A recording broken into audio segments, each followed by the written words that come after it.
Hello guys, kain ulit tayo. So wala sana magsita sa amin din.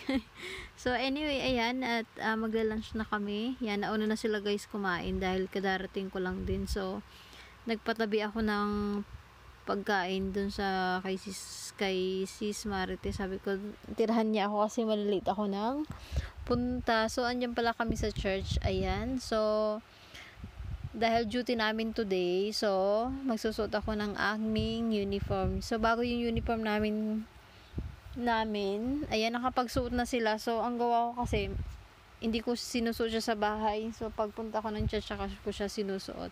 So ito guys yung aming bagong uniform. Ayan. So ayan, sinuot ko na nga dyan. Hindi na nga rin ako nagpalit ng damit. Ayan, para mamaya pag pauwi ako, tanggalin ko ulit siya. So ayan, kain tayo guys. Yan. Sabi ko sa mga kasamahan ko, harap kayo sa camera at mag-video ako. So, ayan. Kaya kami nakaharap yan. So, yan.